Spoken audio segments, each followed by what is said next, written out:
Hi friends, எல்லோரும் எப்படி இருக்கீங்க? நாங்கள் ரொம்ப நல்லா இருக்கோம். நீங்கள் நல்லா இருக்கணும்னு சொல்லிட்டு எல்லா கடவுளையும் வேண்டிக்கிறேன். எங்களோட வீடியோ பிடிச்சி எங்களுக்கு ஆதரவு கொடுத்த எல்லா சப்ஸ்கிரைபருக்குமே ரொம்ப பெரிய தேங்க்ஸுங்க. எனக்கு பாப்பா தம்பி 2 பசங்கங்க. மொத்தம் ஆம்பளை பையன் 1 பொண்ணு 1. ஆனால் இதில் 2 பேருமே படிப்புலேயும் சரி வேலை பார்க்குறதுலேயும் சரி எனக்கு ரொம்ப ஹெல்ப் பண்ணுவாங்க. தம்பிக்கு கொஞ்சம் கூச்சங்க. நான் வீடியோ எடுக்கிறது தம்பிக்கு கொஞ்சம் கூச்சமாக இருக்குது. அம்மா என்னோடய ஃப்ரெண்ட்ஸ்லாம் என்னை பார்த்தா கிண்டல் பண்ணுவாங்கம்மா அப்படின்ற மாதிரி சொன்னான். அதனால தான் எனக்கு வேலை செய்யல கூட மூஞ்சியெல்லாம் முகத்தெல்லாம் மூடிட்டு எனக்கு அந்த இதுமா போங்கம்மா அப்படின்னு சொல்லிட்டு என்னை வீடியோ எடுக்கையில் ரொம்ப அவாய்ட் பண்ணுவான். நானும் சரின்னு சொல்லிவிட்டு வீட்டுக்குள்ளே சாமியெல்லாம் கும்பிட்டுட்டு அன்றைக்கி பொழுது ஃபுல்லாமே நல்லபடியாகவே போயிடுச்சுங்க.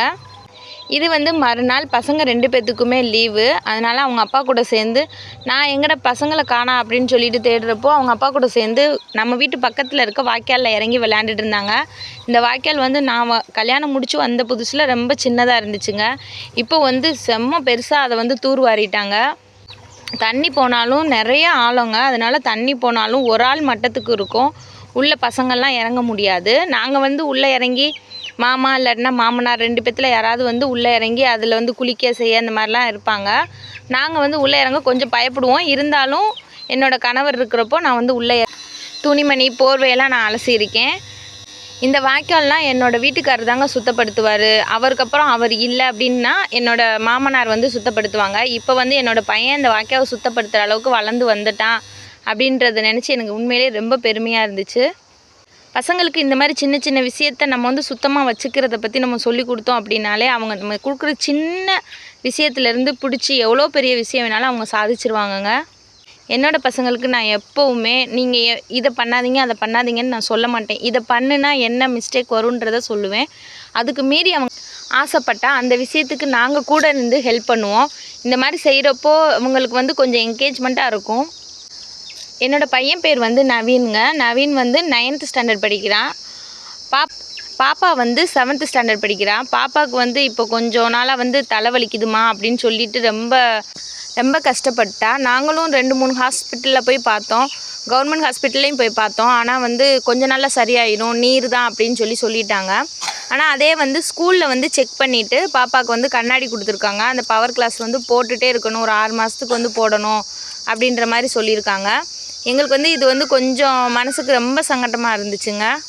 கண்ணாடி போடுறது பிரச்சனை கிடையாது. அது பார்வைக்காக நம்மளோட இதில் பார்வையோட குறைபாட்டில் இருக்குது அப்படின்றனால கொஞ்சம் மனசுக்கு ஒரு மாதிரியாக தான் இருந்துச்சு. சரி, இதுவும் சரியாயிரும், இதையும் கடந்து போகலாம் அப்படின்னு சொல்லிட்டு எல்லாத்தையும் ஏற்றுக்க ஆரம்பிச்சிட்டோம். பாப்பா தம்பி 2 பேருமே எங்களுக்கு வீட்டில் எப்போவுமே ஹெல்ப் பண்ணிகிட்டே இருப்பாங்கங்க.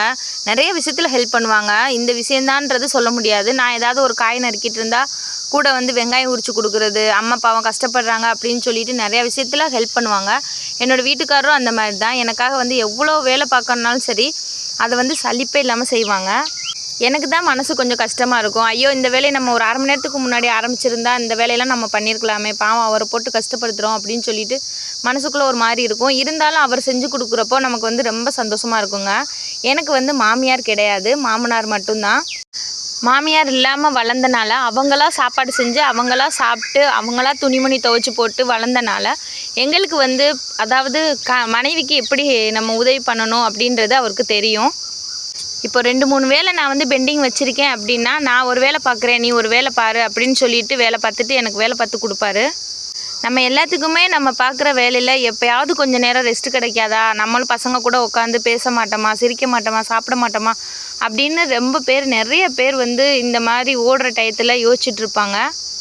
இந்த காலகட்டத்தில் 2 பேருமே வேலைக்கு போனால் மட்டும்தான் ஒரு குடும்பத்தை நல்லபடியாக கொண்டுட்டு போக முடியும். அந்த மாதிரி இருக்க சூழ்நிலையில் நீங்கள் ஒரு வேலையை நீங்கள் பிளான் பண்ணுறீங்க அப்படின்னா தயவுசெய்து எந்த ஒரு வேலையாக இருந்தாலும் ஒரு 1/2 மணி நேரத்துக்கு முன்னாடி இல்லை ஒரு 10 நிமிஷத்துக்கு முன்னாடியே நீங்கள் ஸ்டார்ட் பண்ணிடுங்க. அப்போ உங்களுக்கு அந்த வேலை ஈஸியாக முடியும். நானும் கல்யாணத்துக்கு முன்னாடி வேலைக்கெல்லாம் போயிட்டு அதில் சம்பாதிச்சு அதில் குடும்பம்லாம் என்ன அப்படின்றத நான் கற்றுக்கிட்டு தான் அதுக்கப்புறம் கல்யாணம் முடித்ததுக்கப்புறம் இந்த மாதிரிலாம் இருக்கலாம் அப்படின்னு சொல்லிட்டு நான் பிளான் பண்ணி வாழ்ந்துட்டுருக்கேன். நீங்கள் யாராவது கல்யாணத்துக்கு முன்னாடி வேலைக்கு போயிட்டு இப்போ கல்யாணத்துக்கு அப்புறம் வேலைக்கு போகணும்னு ஆசைப்பட்றீங்களா? எனக்கு ரொம்பவே ஆசையாக இருக்குங்க. எல்லோரும் வேலைக்கு போகிறப்போ அதுலேயும் இந்த மாதிரி பைக் ஓட்டுறவங்கலாம் பார்த்தா எனக்கு ரொம்ப கெத்தாக இருக்கும். எனக்கு உண்மையிலேயே பொறாமையாக இருக்கும். என்னோட ரொம்ப நாள் ஆசை அப்படின்னா நான் வந்து பைக் ஓட்டணும். எனக்கு வந்து பைக் ஓட்ட தெரியும், ஸ்கூட்டியெல்லாம் ஓட்டியிருக்கேன். ஆனால் வந்து இப்போ நம்மகிட்ட ஸ்கூட்டி இல்லாதனால என்னால் ஸ்கூட்டியில் போக முடியலை. ஆனால் சைக்கிள் நான் ஓட்டுவேன். சைக்கிள் நல்லா ஓட்டி ஊருக்குள்ளே சைக்கிளில் தான் நான் கடைக்கெல்லாம் போகிறது. காய் ஏதாவது வாங்கணும், அர்ஜெண்ட்டாக வாங்கணும் அப்படின்னா நான் சைக்கிள்லேயே நான் போய்க்கிடுவேன். நம்ம வீட்டில் 2 பசங்க இருக்கனால நம்ம வந்து அடுத்தவங்களை எதிர்பார்த்துட்டு இருக்கக்கூடாதுங்க. ஒரு நல்லதோ கெட்டதோ நம்ம மூலமாக நான் அது நடந்துச்சுன்னா நமக்கு ரொம்ப சந்தோஷம் தானே. அதனால தான் நான் சைக்கிள்லே போய் அவங்களுக்கு வேணுன்றதை வாங்கிட்டு வந்து கொடுத்துக்கிடுவேன். என்னோடய சப்ஸ்கிரைபர் ஒருத்தவங்க இந்த வடை சட்டியெல்லாம் பார்த்துட்டு தயவுசெய்து சட்டியை மாற்றுங்க அப்படின்னு சொல்லிட்டு எனக்கு மெசேஜ் பண்ணியிருந்தாங்க.